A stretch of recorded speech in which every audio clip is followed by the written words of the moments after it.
What's going on, guys? So before we get into the review, I want to talk to a very vocal minority of supporters of the channel who felt as if I was bashing the chapter, I was hating on the chapter. I want to state right away that's not the case, and I want to say, hey, I thank you for your support, and it's because I appreciate your support.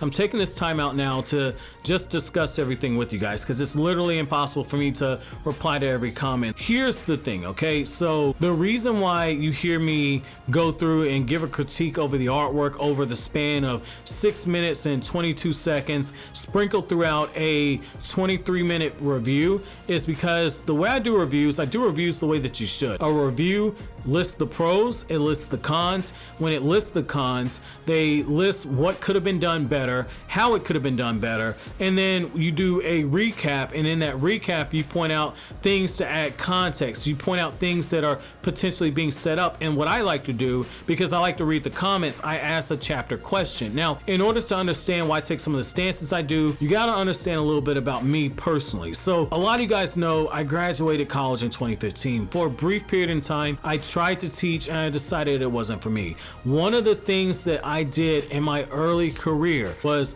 work as an editorial assistant. One of the things that I had to do in order to get my degree is I had to take the art of the graphic novel, breaking down the art of the comic book, and all those classes hammered home the same things, which is essentially it's telling a story through the artwork. And one of the things that gets hammered home is the fact that panel placement matters, expressions matter, the different types of art style matter just as much as the words, because the difference when it comes to comic books and graphic novels and manga is the fact that you don't have as much space as someone who's writing a novel. You rely on the artwork a lot more. That's the type of stuff that I try and point out. So I hope that clears up a lot for you guys. It's my hope to encourage people to learn more about Naruto, absolutely, but it's also my hope to better educate the fan base on the different aspects of storytelling, whether it be visual medium or whether it be print medium. So with that being said, let's go ahead and get into the discussion. And I gotta say, this is a game changer. This is an absolute game changer, because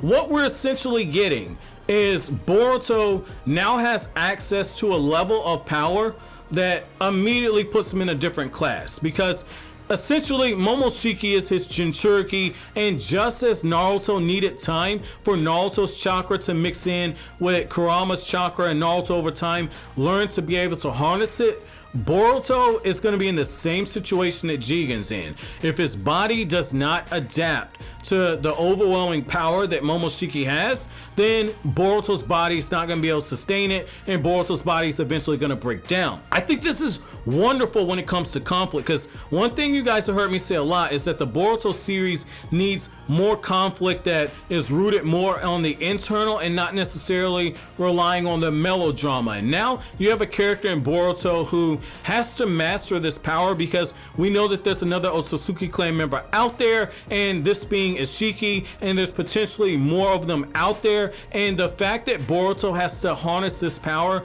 because Kawaki is progressing at a faster rate, and now Boruto's being put into a position where as he interacts more with Kawaki, Boruto's gonna start progressing towards being that perfect Otsutsuki clan vessel. This means that Boruto doesn't have nearly the amount of time that Naruto did to learn how to harness the QB power, because Naruto, even though he was training at the academy, very slowly his own chakra was mixing in with it. So I like the fact that Boruto's basically being thrust into the situation, because now we have a real sense of danger. We have a real sense of the stakes being raised. That's why you have that scene where Sarada saying, oh my god, this power that Boruto has is greater than we ever imagined. This could be a real problem. Boruto has the potential to be a ticking time clock. And what's so crazy about this is the fact that this is a level of power that a jinchuuriki is not going to be able to compare to, because essentially Boruto has a being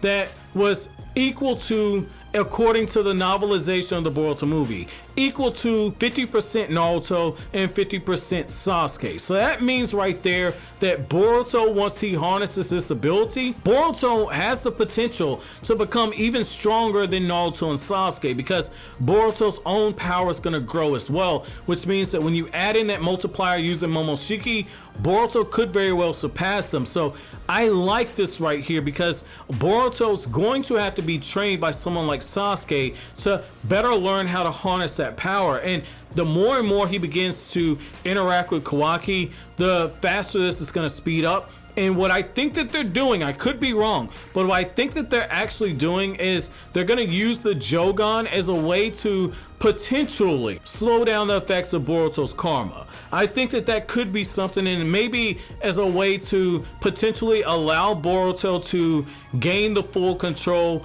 over Momoshiki, the same way that Naruto, once he won that tug of war, placed that seal back on Kurama and Naruto's in control of the power. I think the Jogan in a way could serve as a way to keep Momoshiki's influence completely in check. Momoshiki, obviously when Boruto loses the willpower, Momoshiki is going to take over. So I think that this is a really good balance here. I like the idea of Boruto's Jogan and his Karma Seal being powers that work together, and at the same time they're powers that keep each other in check. I think introducing this now, after we've seen Naruto and Sasuke get raffle stomped by Ishiki Otsutsuki and be done so in a way to where the vessel that Ishiki was using wasn't able to draw this full power, now it lets you know that, okay, if Kawaki's gonna be that perfect vessel, now Boruto has to rise to it. To borrow a line from The Rise of Skywalker, or just the new sequel trilogy, because I don't remember which movie it was stated in,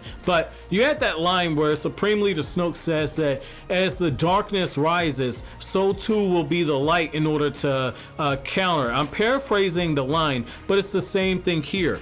As Kawaki interacts with Boruto, that karma begins to resonate, and Boruto has to work a lot harder than Kawaki, but he's adapting all at the same time. So I think that this is really good. I think that this adds a real sense of danger to the actual story. I think Naruto being released now gives that opportunity for Boruto to speak to somebody who's going to understand what it's like to have basically a foreign presence inside of your body, and maybe Naruto can help Boruto learn how to control this power. But I want to know from you guys, how did you guys feel about this? How do you feel about Boruto's Otsutsuki clan transformation? Do you think that Boruto now has too much power? Let me know down in the comment section below. But as always, guys, if you like anything I had to say, don't forget to comment, rate, subscribe, and share. Thank you so much for watching all the way to the end. Have an awesome day, guys.